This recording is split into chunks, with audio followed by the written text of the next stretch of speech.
There we go. All right. Stefan James, my name is Tim Gordon.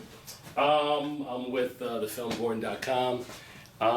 Wanted to talk to you about your movie, man, which I had an opportunity to see yesterday. First and foremost, man, when you were approached with the opportunity to play Jesse Owens, how much did you know about him, and how long did it take you really to get up to speed about it with this story? I mean, I knew very, very little about him, honestly. I heard the name Jesse Owens and it rung a bell, but I really hadn't understood what it is that, he had actually done. And, for me, reading the script and then researching his life, I was blown away. Blown away to learn some of the things I did. And I was also upset with myself for not knowing, about the great Jesse Owens. So, I definitely knew that I had to do my research for sure. Now, in the film, of course, you're playing a gentleman who was a runner, was an athlete. Yeah.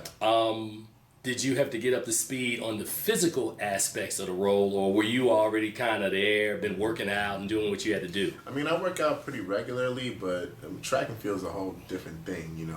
I grew up on basketball and volleyball and things like that, but never track. So. I knew I had my work cut out for me, if I was going to play the fastest man alive. And, I knew that I didn't want to, have a bunch of doubles doing things for me. I wanted to actually do it myself. So, for me, the training started about 2 months beforehand, once I started, when I learned that I got the role. And I started training down at Georgia Tech with the track and field coaches there. And Coach Nate Page, I mean, it's been great, not only teaching me how to run fast, like a real sprinter, but how to run like Jesse, because his technique and his style was so particular. Now, your most recent movie that people may remember you for, of course, you playing John Lewis in Selma, and now Race. So you're playing these larger than life historical figures. Talk about the difference between what the racial dynamic of what might have been in Selma, what Ava DuVernay brought to the table, and what you're getting in this film. Yeah, I mean, you're looking at two different times. Selma's the 1960s, right in the middle of the civil rights movement. Again, an opportunity for me to learn a lot about the civil rights movement that I had no clue about. But just as important, these stories really are just as important as one another. Race precedes Selma by about 30 years. So the time is a little bit different. But I certainly understood, some of the things when I was backtracking, and understood some of the things that happened, and how Jesse Owens, could have been a huge inspiration to guys like John Lewis and Dr. King. So they sort of go hand in hand. But in terms of storytelling, they're both as important. A little bit different, obviously working with different directors, telling a different sort of a story, but the same responsibility in telling stories about characters that are, like you said, larger than life. Such big heroes. So right away you gotta do your research on those times and what those people were like and are like, and for me, it's been incredible to have these stories land in my lap.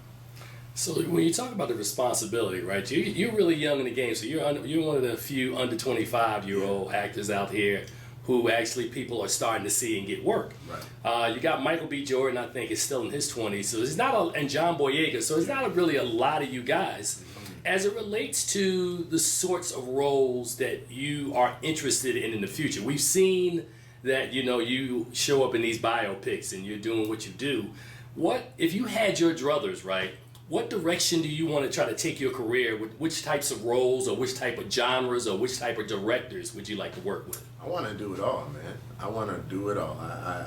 To me, stories like Selma and Race, I wish I could say that, it's some brilliant scheme that I thought of, but it's really not. It's just a matter of coincidence and a matter of having these scripts land in my lap, and it's hard to say no to playing a John Lewis and working with Oprah and Ava. It's hard to say no to playing a Jesse Owens. You know what I mean? So for me, they've just been incredible opportunities to tell, such important stories that are so much bigger than black stories, so much bigger than American stories. They're really just world stories about world heroes, and for me, it's just, I've just sort of try to take advantage of those opportunities. But I want to do it all. I want to do sci-fi, action, thriller. I'd love to play a superhero. I think that'd be cool. I don't want people to see me as one type of actor. I want to be versatile and tell many different types of stories. So let me ask you a question. So as it relates to, because you're still young in your career, how many movies total have you done now? About like 5 or 6, something like that, or a little more? Maybe it could be more. I've done a lot of like indie films, smaller films that nobody really knows about, but. Well, you're in this fraternity now, right, as an actor, and we're in the middle of award season, right? So I'm not going to get you in trouble. Yeah. But I'm just saying, when you look around your landscape and you work with certain people and you know basically how the industry works as it relates to like it's like high school, man. It's like you're in high school and you got some kids who are in the popular kids, and you got some kids like you might be in your freshman or sophomore year now, trying to get to your senior year. But as you kind of like watch how the industry evolves, man, how do you feel about the whole aspect of accolades? Because I realize it's a part of the business, right? So you're doing the work to be the best Stephan James you can be. Yeah. But along the way, people like me come along and go, hey, man, we thought you was tight. Right. We think you should win some. How do you feel about accolades? Man, I think it's all funny to me a little bit because, to me, I don't think anybody should make films for awards. You know what I mean? I can never imagine going into a film and thinking, I have to win an Academy Award for this film, whether I'm an actor or director, anyone involved with it. We should never start our storytelling from that place. It's not authentic, it's not real. So for me, it's just been about being as true to Jesse as I can be in his story and bringing him justice. It's not about all that stuff. Of course, awards and recognition, that's great when people recognize you, but we should never expect that, and we should never create from that place of wanting that sort of thing. But that being said, I think it's important that that they're having this sort of a discussion now. We're seeing a national dialogue about diversity in film and television in the Academy. I think it's important that we talk about it. There's obviously an issue there, but it's so much bigger than any one person's opinion. We got to look at it as a collective and find things that bring us together rather than things that separate us. But yeah, for me, I never have done anything for the awards. It's just all been about the work. Well, and I agree with you. I think that's actually really true.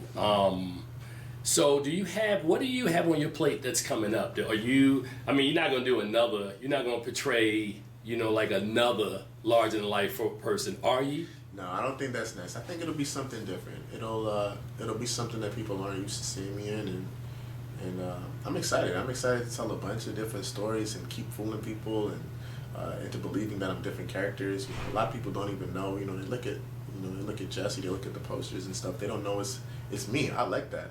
As an actor, I like to be separate from my characters that I play, and I like people to see me as different.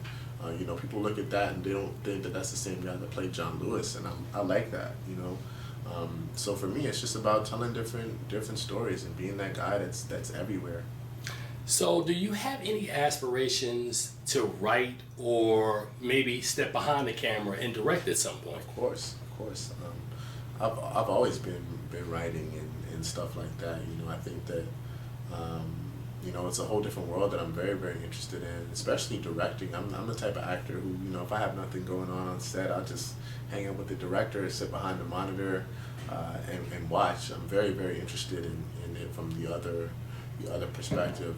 Right now I'm sort of just trying to keep this going and build on this. But I think eventually, once I step back from the acting, for sure, do some directing and writing and stuff like that. So I always like to ask actors or people in the business these questions because you guys spend so much time working or preparing to work on roles. When you get an opportunity, is there anything that you watching, like anything that gets you excited? I don't understand. I'm talking about like movie-wise. Is there any movie like, man, I know I'm not in it. Oh, of course, man. No, look, I gotta ask. Of course, man. I get excited about films all the time. I get excited about films all the time and actors. It's still, even being an actor and understanding what the process is like and the whole thing, To still be able to watch and appreciate films and get lost in characters, even when I know it's a character, and I know what the process is like behind, creating these characters. It's still great to see, to see films. I'm excited about The Revenant that I saw last week. That was an incredible film. So I love film. I'm a film guy, a film buff. I watch films all the time and very excited about a lot of stuff. Now, one of the things that's always interesting to me is that, when I track the arc of films that people of color are in, we see a lot of biopics, we see a lot of romantic comedies, we see straight comedies, but I'm not seeing a lot of sci-fi, which is why I thought we were so excited about John Boyega in The Force Awakens, or we don't see a lot of, like these nice little indies that are out there. If you had your druthers, man, like, you had to, when you're looking at roles, like when you're getting scripts coming across your desk, what are the types of films that you don't want, or the types of roles that you don't want versus the types of roles that you do want?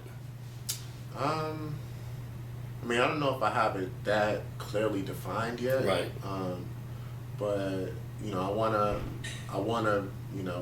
I just want to tell cool stories, man. I'd love to do sci-fi, action films. I want to be a superhero. I want to play, the first black Batman. I want to be the first black Spider-Man. I think that would be dope. Like, I'm really trying to do it all. I'm not trying to just be that biopic guy, that history guy. I'm really, really trying to do it all, to be honest. So when you talk to your people, man, how you gonna get them to break you outside the box, man? I've been saying it. I've been but saying you know what I'm talking about, right? Of course. But it's all a matter of decision making, and I'm very, very careful with the types of roles I choose to take on.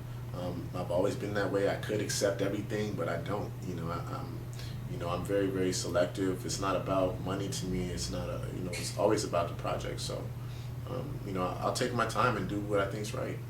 Now, it's interesting you would say that, because I've always had this theory that, I've heard actors say that, we do one role for the quality, and then like there's the vacation movie that I got to pay the bills money. Yeah. So are you thinking about, or when you think about, do you try to balance out your work in that way? I don't. To me, it's really not about that. I don't just do things to do them. Honestly, if I don't like it and I'm not invested into it, then I don't see why I would do it. Why I should give it, let them give it to somebody who actually cares about it. All right. So I know I asked you this earlier about what you have coming up. Do you have anything on the horizon, or are you still in the process of sifting through? Yeah. I got a couple of things, but like I said, who knows what I'm gonna really do, what I'm gonna have time to do. But there's always things on the table and things that I'm discussing always. All right. So, brother, I'm gonna wrap it up here because Sexy Heels just walked in the door. Giving you the lip signal. Yes, it is. All right, that'll work. Thank you, sir. So that wasn't painful, was it? No, we good. Yeah, man. I try to make it as simple as possible. Involve me in your interviews. Oh, I always try to do, especially when you walk in. Interviews separate.